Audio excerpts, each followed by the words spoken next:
حضور صوفی صاحب قبلہ السلام علیکم ورحمۃ اللہ تعالی وبرکاتہ۔ وعلیکم السلام ورحمۃ اللہ وبرکاتہ۔ خیریت سے ہیں آداب و شاداب؟ جی حضور خیریت سے ہوں حضور، بس ایک سوال کی جواب حاصل کرنے کے لیے آپ کے بارگاہ میں حاضر ہوا ہوں کہ گلاب کے پھول کے تعلق سے آپ کیا فرماتے ہیں جو شادی بیاہ یا دیگر تمام پارٹیوں میں میزوں پر سجایا جاتا ہے اور سر سے پیر تک شہرے میں گندایا جاتا ہے، یہاں تک کہ بستروں پہ سجایا جاتا ہے، وہ جوتے کے نیچے پڑتے ہیں، کیا یہ درست ہے، جائز ہے؟ مجھے اس کا جواب عطا فرمائیں۔ فقیر تو کہتا ہے کہ جان بوجھ کر، یعنی جو اس کی عظمت و بزرگی کو سمجھتا ہے، اگر وہ ایسا کرتا ہے تو وہ عشق رسول سے تعلق نہیں رکھتا ہے، اس کا تعلق سرکار دو عالم صلی اللہ علیہ وسلم کے عشق سے اس کا تعلق نہیں ہے۔ اگر جان بوجھ کر ایسا کرتا ہے، اس کی فضیلت، اس کی بزرگی، اس کے احترام کو جاننے کے باوجود اگر ایسا کرتا ہے تو اس کا تعلق حضور صلی اللہ علیہ وسلم کی نسبت سے اور حضور صلی اللہ علیہ وسلم کے عشق سے کوئی تعلق نہیں ہے۔ یہ بہت بڑی گستاخی ہے، اور میں تو صرف گستاخی نہیں بلکہ میں اسے دشمن رسول کہوں گا اگر جان کر کے ایسا کر رہا ہے، اور انجان میں اگر کر رہا ہے تو اس کو بتانے کی ضرورت ہے۔ میرا مقصد یہی ہے کہ لوگ جانیں۔ اچھی بات ہے سوال کیا۔ گلاب کے پھول کے تعلق سے ہمارے کرم فرما روحانیت کے شہسوار گل گلزار سید الابرار و اخیار علوم حیدر وارث علوم حیدر کرار سیدنا سرکار محمد سراج علی شمس الضحیٰ شمس الرحوی سراج الاولیاء جنہیں کہتے ہیں اور سراج العلماء کہتے ہیں، وہ اپنی مشہور کتاب فضائل درود السلام میں لکھتے ہیں، نزہۃ المجالس کے حوالے سے آپ تحریر فرماتے ہیں کہ سرکار دو عالم صلی اللہ علیہ وسلم نے ارشاد فرمایا ہے، جس نے گلاب کے پھول کو دیکھا اور مجھ پر درود نہیں پڑھا اس نے مجھ پر ظلم کیا۔ کیا فرماتے ہیں؟ جس نے گلاب کے پھول کو دیکھا اور مجھ پر درود نہیں پڑھا اس نے مجھ پر ظلم کیا۔ اب کوئی گلاب کے پھول کو دیکھے اور سرکار دو جہاں صلی اللہ علیہ وسلم کے دربار نور میں درود پاک نہ پڑھے، گویا اس نے سرکار دو عالم صلی اللہ علیہ وسلم پر ظلم کیا۔ یہ فقیر کی زبان کی تو اکیلی بات ہے نہیں، یہ سرکار دو عالم صلی اللہ علیہ وسلم کا اعلان، سرکار دو عالم صلی اللہ علیہ وسلم کا فرمان، جو سرکار سراج الاولیاء علامہ سید شمس الضحیٰ سراج علی شمس گورکھپوری علیہ رحمت و رضوان نے اپنی مشہور کتاب فضائل درود السلام میں نقل کیا ہے، اور نزہۃ المجالس بڑی پیاری کتاب ہے، اس کو پڑھنا چاہیے۔ دوسری بات، سلسلہ عالیہ فردوسیہ کے ایک بزرگ ہیں، قادریہ، چشتیہ، سہروردیہ، نقشبندیہ،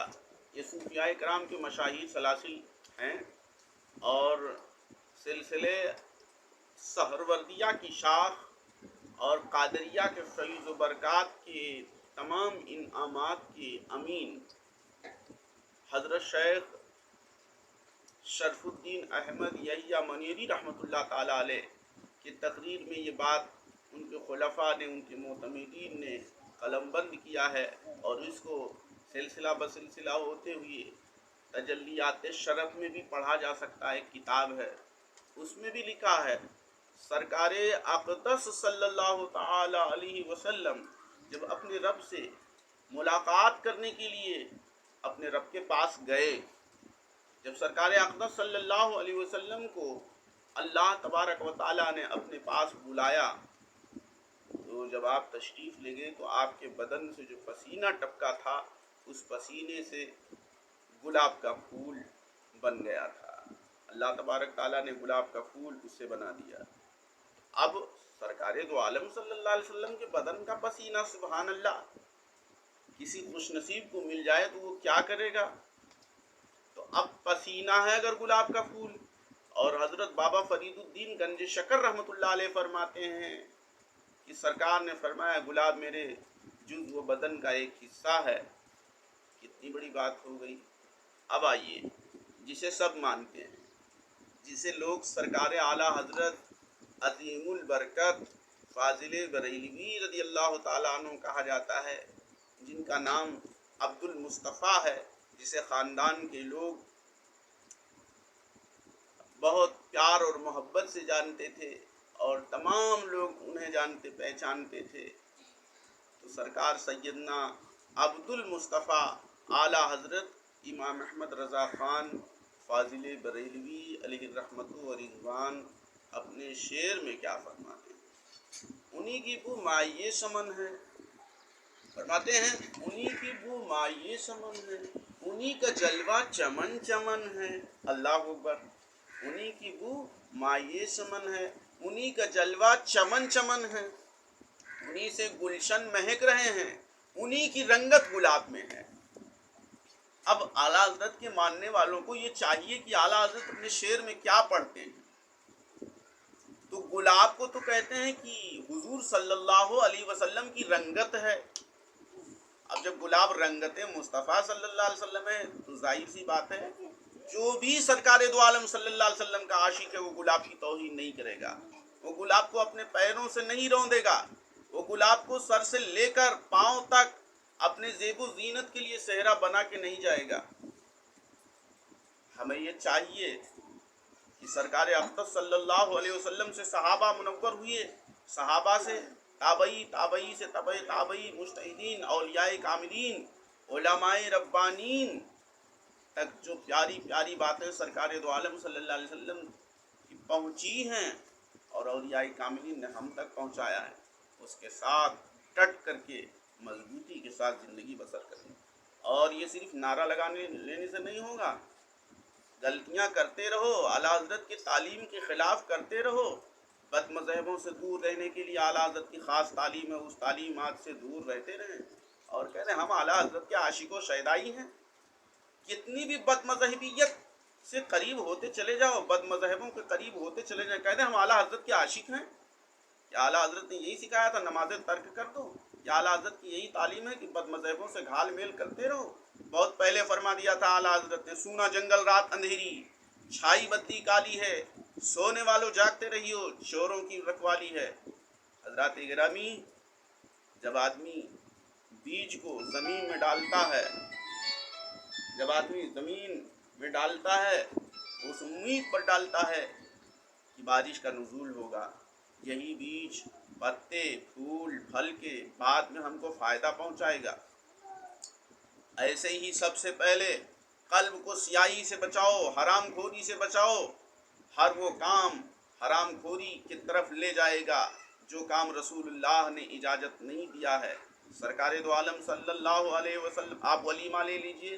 کسی بھی پروگرام میں جاتے ہیں ٹھاٹ باٹ کے ساتھ کرسیوں پہ بیٹھ جاتے ہیں، میز پہ کھانا رکھ دیتے ہیں، کھاتے چلے جاتے ہیں، کچھ لوگ تو کھڑے کھڑے چل چل کر کے کھاتے رہتے ہیں جانوروں کی طرح۔ سرکار اقدس صلی اللہ علیہ وسلم فرماتے ہیں میز پر کھانا رکھ کر کے کھانے والے کے تعلق سے اور کرسی پر بیٹھ کر کے کھانے والے کے تعلق سے کہ خاص یہ طریقہ یہود و نصارہ کا ہے، اور جو جس قوم سے مشابہت رکھے وہ انہی قوم میں سے ہے۔ اور سرکار اقدس صلی اللہ علیہ وسلم کی اس فرمان کو اعلیٰ حضرت عظیم البرکت نے اپنے قلم سے بھی لکھ دیا، اور ان کی لکھے ہوئے یہ فتوے الحمدللہ فتاوے کی شکل میں، چاہے آپ فتاوی رضویہ کے شکل کتاب میں دیکھیں، چاہے فتاوی افریقہ میں دیکھیں، آپ کو پڑھنے کے لیے مل جائیں گے۔ کسی بھی بزرگ سے، اعلیٰ حضرت سے، حضور وارث پاک سے، حضور صدر الافاضل سے، حضور سیدنا سرکار کلاں علی حسین اشرفی میاں سے، حضور حجت الاسلام سے، حضور مفتی اعظم ہند سے، جس سے بھی تعلق ہے، نہ کسی بزرگ نے عداوت سکھائی ہے،